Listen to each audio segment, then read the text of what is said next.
அனைவருக்கும் நமஸ்காரம். ஓம் நமோ நாராயணாய வித்மகே வாசுதேவாய தீமகி தன்னோ விஷ்ணு பிரசோதயாத்.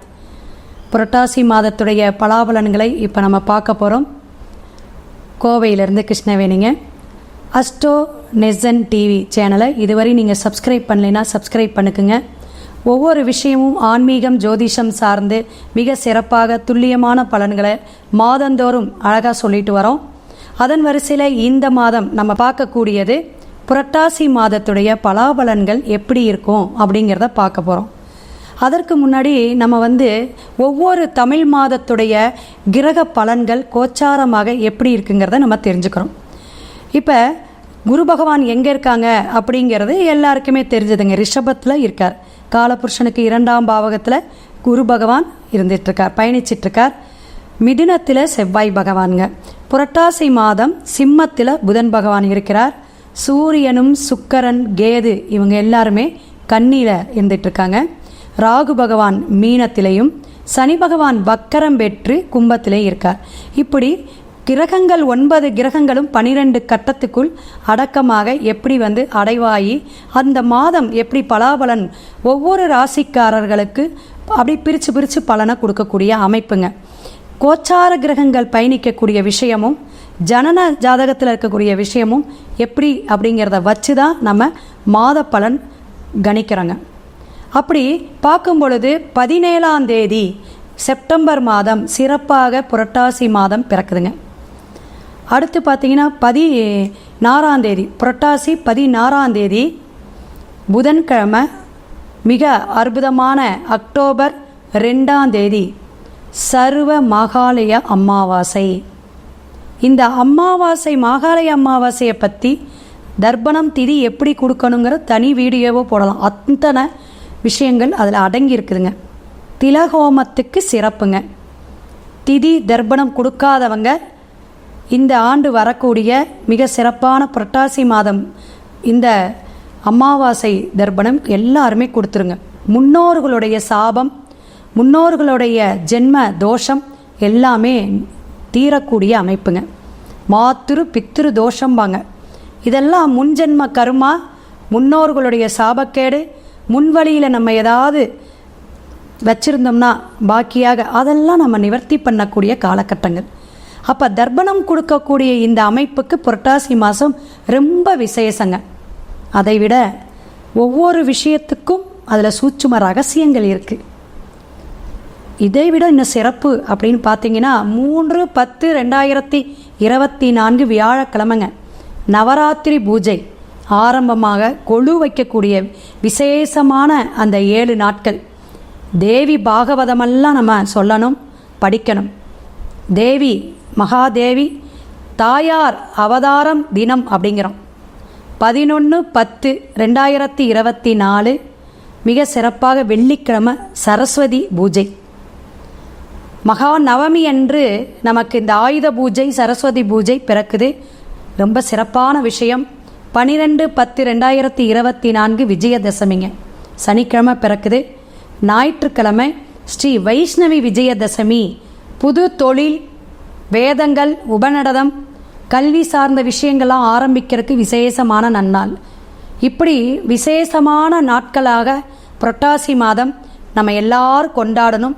இந்து தர்மத்தின்படி இந்த வைணவ கோத்திரமாக இருந்தாலும் சைவ கோத்திரமாக இருந்தாலும் சைவமாக மாறி அசைவம் அப்படிங்கிற ஒரு நான்வெஜ்ஜை தவிர்த்துட்டு நம்ம சாப்பிடாமல் ரொம்ப ஐதீகமாக கொண்டாடக்கூடிய மாதம் தமிழ் மாதம், சிறப்பான மாதம், பெருமாளுடைய அனுகிரக மாதம் புரட்டாசி மாதங்க.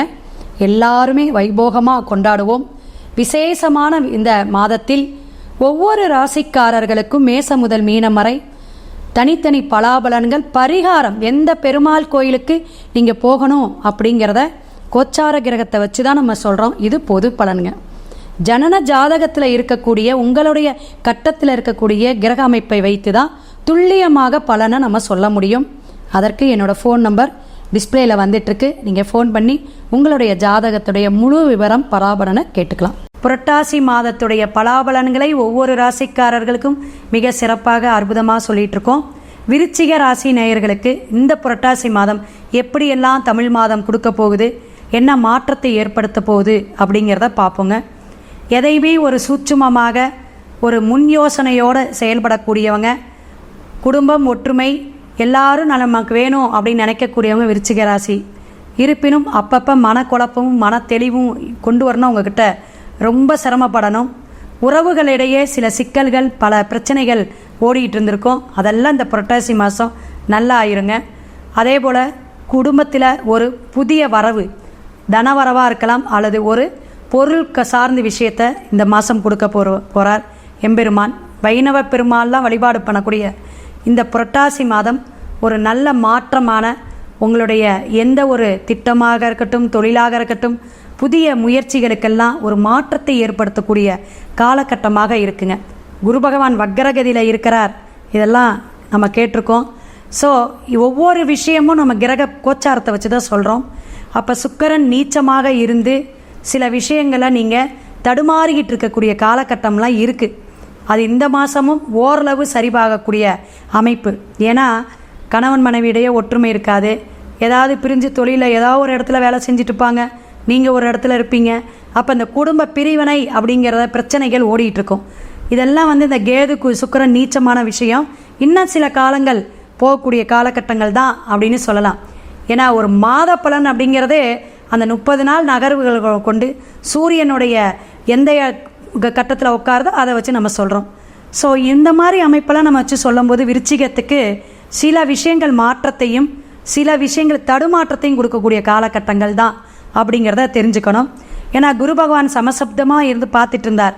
இப்போ இந்த வக்கரகதிக்கு போனனால குழந்தைங்கனால பிரச்சனை, குழந்தைங்கள ஒரு கல்வி தடையோ அல்லது தொழிலில் பிரச்சனையை கொடுக்கக்கூடியதோ ஆரோக்கிய குறைபாடுகள் வரக்கூடிய அமைப்பு உண்டு. கவனமாக நீங்கள் பார்த்துக்கணும். கோச்சார கிரகங்கள் எதுதான் இருந்தாலும் நம்ம ஜனன ஜாதகத்தில் வலிமையாக இருந்துச்சுன்னா அதை சரி செஞ்சுக்கலாம். அதே போல் சனி பகவான் வக்கரமாக இருக்கக்கூடிய இந்த காலகட்டங்கள் தொழில் புதிய முயற்சிகள் வேண்டாம். ஆனால் நீங்கள் செய்யக்கூடிய தொழிலில் ஒரு ஏற்றம் உண்டுங்க, நல்ல ஒரு இம்ப்ரூவ்மெண்ட் உண்டு. அதே போல் ஒவ்வொரு விஷயமும் நீங்கள் யோசித்து செயல்படக்கூடிய மாதமாக நீங்கள் இந்த மாதத்தை எடுத்துக்கணும். புதிய வீடு வண்டி வாகனம் வாங்கக்கூடியவங்க நல்ல நாள் நட்சத்திரம் பார்த்து வாங்குங்க. ஒவ்வொரு ராசிக்காரங்களும் நம்ம பார்த்து சொல்லும் போது நீங்கள் கண்ணை மூடிட்டு வாங்கிக்கலாங்க. இந்த மாதம் தானே உங்களுக்கு அற்புதமாக இருக்கும். அவசியமான விஷயங்களை நீங்கள் இந்த மாதம் செஞ்சுக்கலாம். எந்தெந்த விஷயங்கள் காரியம் செஞ்சாலும் ஜெயமாக இருக்குன்னு சொல்கிறோம். சில ராசிக்காரங்களுக்கு பொறுமையாக யோசித்து கொஞ்சம் புத்தியை யோசித்து செயல்படணும் அப்படின்னு சொல்லக்கூடிய காலகட்டங்கள்லாம் உங்களுக்கும் உண்டுங்க. ஏன்னா பல விஷயங்களை யோசனையோடு செய்யக்கூடிய மாதமாக இந்த மாதம் இருக்கிறனால கவனம் தேவை. கடன் சார்ந்த பிரச்சனைகள் தீரும். வம்பு வழக்கு கோர்ட்டு கேஸ் இந்த மாதிரி பல சிக்கல்கள்லாம் இருக்கிறதுல கொஞ்சம் கொஞ்சமாக நகரக்கூடிய காலகட்டங்கள். பெருமாள் நிறைய விஷயங்களை கொடுப்பார். இந்த குலதெய்வ வழிபாடு எடுத்துக்கணும் அவசியம் நீங்கள். ஏன்னா காலபுருஷனுக்கு 8ஆம் பாவகம், குரு வக்கரத்தில் இருக்கார், சனி பகவான் உங்களுக்கு வக்கரத்தில் இருக்கிறனால சரியான ஒரு விஷயத்தை கொடுக்கறதுக்கு ராகு உங்களுக்கு 5ஆம் இடத்துல குலதெய்வ வழிபாடு பூர்வீக சொத்துல எல்லாம் கொஞ்சம் பிரச்சனை கொடுத்துட்டே இருக்கும். அதெல்லாம் கொஞ்சம் தடையில்லாமல் இருக்கணும்னா இந்த மகாலய அமாவாசை திதி தர்ப்பணம் முறைப்படி கொடுத்து ஆகம விதிப்படி செஞ்சு நீங்கள் நல்ல ஒரு அமைப்பை செஞ்சுக்கலாம். இப்போ இந்த விருச்சிக ராசி நேயர்கள்லாம் கேட்கும்போது சொல்லுவேன், புரட்டாசி மாதத்தில் ஒரு கோமம் பூஜை பண்ணிக்கங்க, வளர்பிறையில் அது செய்யுங்க அப்படின்லாம் சொல்லியிருக்கோம். எதுக்குன்னா இந்த சூரியனுடைய அமைப்பு அப்படி 11ஆம் இடம் லாபஸ்தானம் அப்படிங்கக்கூடிய இடத்துல இருக்கக்கூடிய அந்த கண்ணீர் இருக்கக்கூடிய சூரிய பகவான் கேதுவும் சேர்க்கை சுமார், அதே போல் நீச்ச சுக்கரனும் சுமாராக இருக்கனால அந்த கோச்சார கிரக அமைப்பு சில சிக்கல்களை, அதாவது நிறைய செல்வ வளம் இருக்கணும்னு வர அந்த மாதம் கொஞ்சம் சர்க்கிளை கொடுத்துரும். அப்போ சில விஷயங்களை தடையை கொடுத்துரும். அந்த காரிய தடையெல்லாம் இல்லாமல் இருக்குன்னா ஹோம பூஜை சூரிய பகவானுடைய ஆதிக்கமாக நெருப்பு தத்துவமாக நம்ம செய்யும் பொழுது இந்த செவ்வாய் ஆதிக்கமாக இருக்கக்கூடிய விருச்சிகம் உங்களுக்கு ஒரு விவேகமான விஷயமும் ஒரு வெற்றியும் கொடுக்கும், ஜெயத்தை கொடுக்கும் அப்படிங்கிறத நீங்கள் தெரிஞ்சுக்கணும். அப்போ விருச்சிக ராசி செவ்வாய் ஆதிக்கமாக இருக்கக்கூடிய அமைப்பில் இந்த புரட்டாசி மாதம் அப்படின்னு பார்க்கும்போது இப்போ விசாக நட்சத்திரக்காரங்களுக்கு ஒரு நல்ல விஷயம் வரும், நல்ல ஒரு காரியம் நடக்கக்கூடிய அமைப்பு, எல்லாம் ஒரு நல்ல ஒரு செய்தி கிடைக்குங்க. அதே அனுஷம் அப்படிங்கும்போது ஆரோக்கியம் கவனமாக பார்த்துக்கணும். உறவுகளிடையே நல்ல ஒரு ஒத்துழைப்பு கிடைக்கும். ஏதாவது ஒரு வரவு கொடுக்கக்கூடிய அமைப்பு, சுபகாரியம் நடக்கக்கூடிய அமைப்பெல்லாம் காட்டுதுங்க. அதே எடுத்துக்கிட்டிங்கன்னா கேட்டை நட்சத்திரம், வெளியூர் வெளிநாடு, வெளியிலேருந்து ஒரு நல்ல செய்தி வரக்கூடிய அமைப்பு, இவங்க ஒரு பயணம் ஏதாவது வெளியே போகக்கூடிய அமைப்பு கொடுக்கும். இப்படி நட்சத்திரம் சார்ந்து நம்ம சொல்லலாம். ஏன்னா புதன் பகவான் எங்கே இருக்கார்? சிம்மத்தில். இப்படி ஒவ்வொரு கிரகத்துடைய அமைப்பு நட்சத்திர சாரமாக எடுத்து சொல்லும் பொழுது தசா புத்தி நமக்கு வந்து ஒத்துழைப்பு கொடுக்குறாங்க. நம்மளுடைய ஜனன ஜாதகத்தில் தசாபுத்தி நல்லா இருந்தால் தான் அந்த தமிழ் மாதம் அந்த பேரக்கூடிய அந்த சூரிய பகவானுடைய விஷயம் நமக்கு நல்ல ஒரு வெற்றியையோ அல்லது நல்ல ஒரு விஷயத்தையோ நடக்க அது ஒரு ஒத்துழைப்பை கொடுக்கணும். அப்படி பார்க்கும் பொழுது ஒவ்வொரு ராசிக்காரர்களுக்கும் எம்பெருமான் பெருமாளுடைய மாதமான சைவத்தையே மேற்கொள்ளக்கூடிய இந்த மாதம் புரட்டாசி மாதம் கண்டிப்பாக விருச்சிக ராசி நேயர்கள் நான்வெஜ் சாப்பிடவே கூடாது. அது லக்னத்துக்கும் பொருந்தும். செவ்வாய் மகாதேசம் நடக்கிறவங்க, சந்திர மகாதேசம் நடக்கிறவங்க, ஏன்னா சந்திர நீச்சம், சுக்கிர மகாதேசம் நடக்கிறவங்க எல்லாருமே இதை ஃபாலோ பண்ணலாம். காஞ்சிபுரத்தில் உலகளந்த பெருமாள் அப்படிங்கிறவர் தெரியும். உத்தமர்தம் பெருமாளுடைய உத்தமர்தம் பெருமாளுடைய மகிமையெல்லாம் வேணும் அப்படின்னா அந்த ஆத்மார்த்தமாக அந்த பிரம்ம முகூர்த்தத்தில் போய் வழிபாடு எடுப்பாங்க. அது மார்கழியில் ரொம்ப நல்லா இருக்கும். ஆனால் புரட்டாசிலையும் நம்ம வழிபாடு எடுக்கணும், தினமும் போகணும். அப்படி பெருமாள் வழிபாடில் தாயார் வந்து அங்கே எப்படி என்ன பெயரில் இருக்கா அப்படின்னு கேட்டிங்கன்னா அமுதவள்ளி தாயார் அப்படிங்கிற பெயர் நாமத்தில் இருக்கார். இதோட சிறப்பு என்னென்னா 108 திவ்ய தேசங்கள். அப்போ ஒவ்வொரு தேசத்துலேயும் தாயாருக்கும் எம்பெருமானுக்கும் ஒவ்வொரு பெயர் நாமம் உண்டு. அப்படி அந்த தேசத்தில் அப்படிங்கும்போது இந்த சோழ மன்னன் அப்படிங்கிற சோழ மன்னர் விஜயநகர பேரரசை உருவாக்கிய இந்த நாயக்கர் காலம்பாங்க. அந்த மாதிரி காலகட்டத்தில் பல நூற்றாண்டுகள் காலத்துக்கு முன்னாடி அப்படின்னா என்னதுங்க, பிற்காலத்துக்கு முன்னாடின்னு அர்த்தங்க. அப்பேற்பட்ட இந்த பிற்கால பங்களிப்பில் பல்லவர்கள், சோழர்கள், சேரர்கள்லாம் இருந்திருக்காங்க. இந்த பல்லவர்களால் கட்டப்பட்ட அமைப்பு தான் இந்த கோயிலுடைய அமைப்பு காஞ்சிபுரத்தில் அப்படிங்கிறாங்க. இதெல்லாம் வரலாற்று செய்தி தான். அப்போ எம்பெருமான் இங்கே எப்படி இருக்காங்க அப்படின்னா தெரிவிக்கிரம பெருமாள் அப்படிங்கிற பெயரில் இருக்காராம். இதெல்லாம் நீங்கள் கூகுளில் போய் பார்க்கலாம். அப்பேற்பட்ட எம்பெருமானுடைய பெயரில் இருக்கக்கூடிய திருக்கரவனம், திருக்கரகம், திருநீரகம், எப்படியெல்லாம் பேர் மருவி எப்படியெல்லாம் மாறுதுன்னு பார்த்துக்கணும். திரு உருகரம், திரு உருகம் அப்படிங்கிற மாறில் இந்த மாதிரி மாற்றத்தை ஏற்படுத்தி 4 திவ்ய தேசங்களின் அமைப்பு பெற்ற திரு ஆலயமாக எம்பெருமான் இருக்கார் அப்படிங்கிறத நீங்கள் தெரிஞ்சுக்கணும். இதோட பலாபலன் அங்கே போனால் தான் தெரியும்.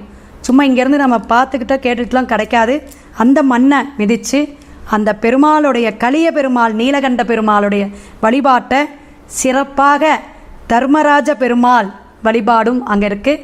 ஸோ எல்லாருமே விருச்சிக ராசி நேயர்கள் எல்லாருமே இந்த 4 பெயர் கொண்ட இருக்குதான்னு நீங்கள் போய் எல்லாம் அனலைஸ் பண்ணி அதெல்லாம் அந்த பெயர் நாமமெல்லாம் நல்லா உச்சாரணம் பண்ணி அங்கே என்ன ஆகம விதிப்படி வழிபாட்டு முறைகள் இருக்கோ அதெல்லாம் செய்யுங்க.